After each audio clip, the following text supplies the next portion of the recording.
Right. కర్ణాటకలో ఒక case హత్యకి సంబంధించిన ఒక క్రైమ్ కేసు నిజంగానే అక్కడ సంచలనాన్ని సృష్టించింది. ప్రతి ఒక్కరు గూడా అసలు ఎలా చేశాడసలు ఇంత దారుణంగాను అని జెప్పేసైతే వణుకుతున్న పరిస్థితి. అలాగే పోలీసులు గూడా ఆ ఆధారాలు చిక్కకుండాను తలలు పట్టుకున్న పరిస్థితి. బట్ ఈ కేస్‌ని వాళ్ళెలా ఛేదించారు? 'దృశ్యం' సినిమాకి ఇంకా డబుల్ సిట్యుయేషన్ అయితే ఈ కేస్‌లో కనిపించింది. అంతకు మించి ఆయన ప్లాన్స్ కనిపించినియి. సో, ఎవరా పర్సను కర్ణాటకకి చెందిన వ్యక్తి అసలేం జేశాడు? సో, ఈ హత్యకి సంబంధించిన డీటెయిల్స్ అన్నీ గూడా చెప్పడానికి మా కరెస్పాండెంట్ ఆదిత్య ఉన్నారు. ఆదిత్య.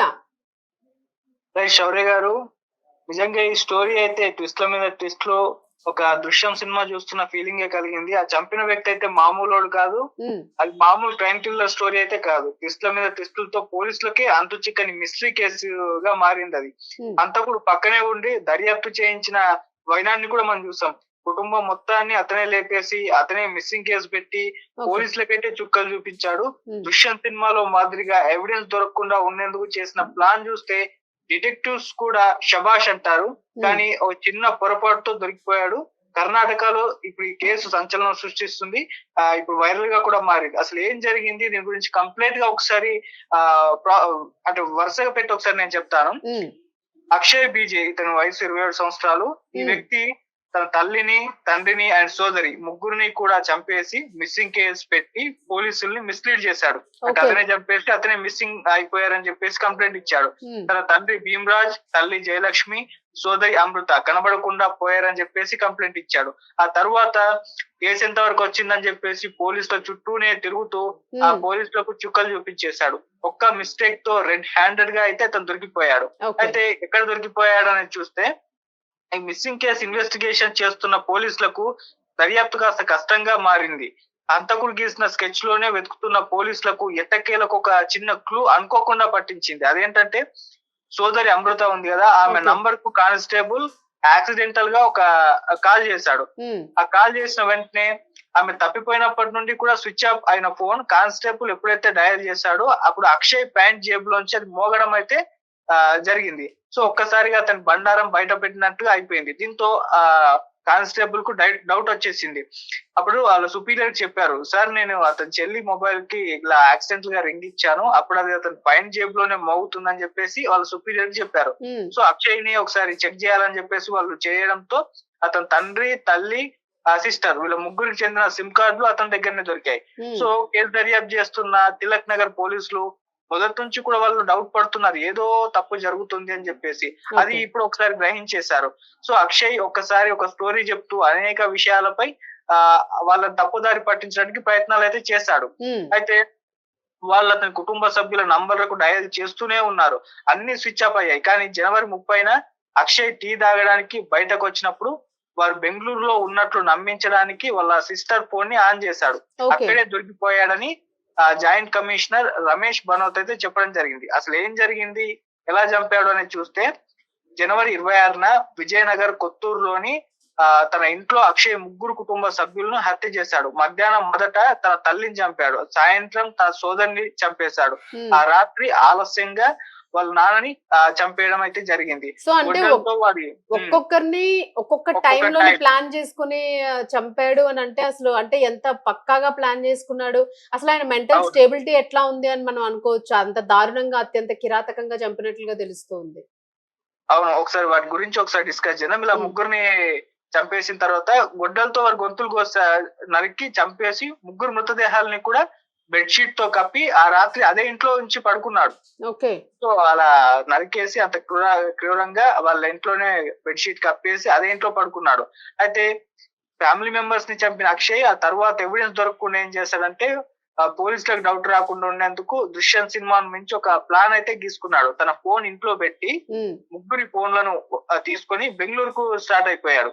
అలా చేయడం వలన ఏంటంటే, తన ఫోన్ ఇంట్లోనే ఉండటం వల్ల అక్షయ్ ఇంట్లోనే ఉన్నాడు, కుటుంబ సభ్యులు బెంగళూరు వెళ్ళారు హ్మ్. అని ఒకవేళ పోలీసులు ట్రాక్ చేస్తే వాళ్ళకి అదే తెలిసిపోతుంది. ఓకే. సో అతను ఇంట్లోనే ఉండుంటాడు, వీళ్ళు ముగ్గురు బెంగళూరు వెళ్ళుంటారని చెప్పేసి డౌట్ వస్తుందని అలా ప్లాన్ చేశాడు. హ్మ్. అందుకే తన ఫోన్ ఇంట్లో వదిలి నెక్స్ట్ డే ఉదయం బెంగళూరుకు కేఎస్ఆర్టీసీ బస్ లో వెళ్ళిపోవడం జరిగింది. అయితే బెంగళూరులో జయదేవ్ హాస్పిటల్ దగ్గర ఫోటోలు తీసి 3 ఫోన్ల నుంచి తన నంబర్ కు పంపాడు. ఓకే. తన తండ్రి వైద్య పరీక్ష కోసం సిటీకి వెళ్ళినట్లు అభిప్రాయాన్ని కలిగించడానికి ఇంత ప్లాన్ వేశాడు. ఆ హ్మ్. తరువాత కొత్తూరుకు తిరిగి వచ్చి డ్రిల్లింగ్ మిషన్ ఉపయోగించి ఇంటి లోపల 10 అడుగుల లోతు గొయ్యి తవ్వి ముగ్గురి మృతదేహాలను కూడా పాతిపెట్టాడు. తవ్వుతున్నప్పుడు సౌండ్ అర్థం కాకుండా ఉండేందుకు టీవీ ఫుల్ వాల్యూమ్ లో పెట్టి గుంత తవ్వాడు. ఆ తర్వాత జనవరి 29న బెంగళూరుకు తిరిగి వచ్చి తన మామ వసంత్ తో కలిసి తిలక్ నగర్ పోలీస్ స్టేషన్ కి వెళ్లి మిస్సింగ్ కేసు అయితే పెట్టారు. ఇప్పుడు అతన్ని ఈ విధంగా ప్లాన్ బయటపడడంతో అరెస్ట్ అయితే చేశాడు. ఇలా సినిమా స్టోరీని మించి అక్షయ్ చేసిన హత్య గురించి పూర్తిగా నిర్ధారించుకున్న పోలీసులు ఎట్టకేలకు అదుపులోకి తీసుకున్నారు. సాక్ష్యాలను నాశనం చేయడానికి అక్షయ్ కు సహాయం చేశారని ఆరోపిస్తూ అతని మామ వసంత్ ను కూడా అరెస్ట్ చేయడం అయితే జరిగింది. ఇంట్లో పాతిపెట్టిన ముగ్గురు డెడ్ బాడీలను కూడా విజయనగర్ పోలీసులు గొయ్యి నుండి వెలికి తీశారు. ఆపరేషన్ వీడియోలో రికార్డ్ చేశారు. మొత్తం అక్షయ్ ని 10 రోజుల పోలీస్ కస్టడీకి తరలించారు.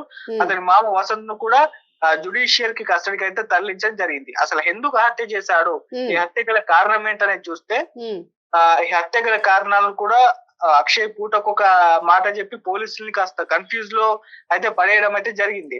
ఎప్పుడు అంటే అతన్ని అదుపులోకి తీసుకున్న తరువాత ఇన్వెస్టిగేషన్ లోనే ఆయన రకరకాల స్టోరీస్ చెప్తూ వస్తున్నాడు. అవును, అదేంటంటే ఫస్ట్ తన చెల్లి ఇంటర్ క్యాస్ట్ మ్యారేజ్ కులాంతర వివాహం చేసుకుందని చెప్పేసి తమ పరువు తీసినందుకే అందరినీ చంపేశానని మొదట పోలీసులకు చెప్పాడు. కానీ అది తప్పని తేలడంతో తర్వాత విచారణలో అసలు నిజం ఇంకోటి బయట పెట్టాడు. డబ్బు కోసమే కుటుంబాన్ని మొత్తాన్ని కూడా లేపేశాడు అని చెప్పేసి తన తండ్రి భీమరాజ్ కు హరపనహల్లిలో 1,20,00,000 విలువైన డూప్లెక్స్ హౌస్ ఉంది. బిజినెస్ చేస్తానని గత కొన్నేళ్లుగా కూడా డబ్బు కోసం తండ్రిని వేధిస్తున్నాడు. ఆ తర్వాత ఇల్లు అమ్మిన భీమరాజ్ 50 లక్షల రూపాయలు తన కూతురు అమృత పేరున ఫిక్స్డ్ డిపాజిట్ చేశాడు. మిగతా డబ్బులు తన దగ్గర పెట్టుకున్నాడు. అక్షయ్ తాగుబోతని బాధ్యత లేకపోవడంతో ఉన్న ఆస్తులను కూడా లేకుండా చేస్తాడని చెప్పేసి ఇలా కూతురు పేరున రాసేశాడు. కొడుకు లేదు. సో తండ్రి డబ్బులు ఇవ్వకపోగా చెల్లెల పేరున డిపాజిట్ చేయడంపై అక్షయ్ కాస్త కోపం వచ్చేసింది.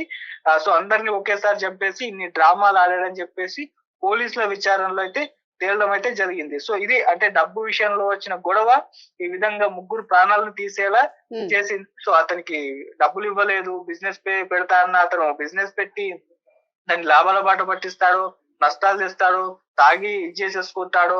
అంటే అతని గురించి వాళ్ళ తండ్రికి ఒక అవగాహన ఉంది, ఇతని చేతుల్లో డబ్బు ఆగదు, అతను ఏంటి అనేది అతనికి తండ్రికి కాస్త ఐడియా ఉంది. అందుకోసమే కూతురు పేరునే మొత్తం కూడా డబ్బులు ఫిక్స్డ్ డిపాజిట్ చేసేసి కొడుకు ఏమి ఇవ్వలేదు.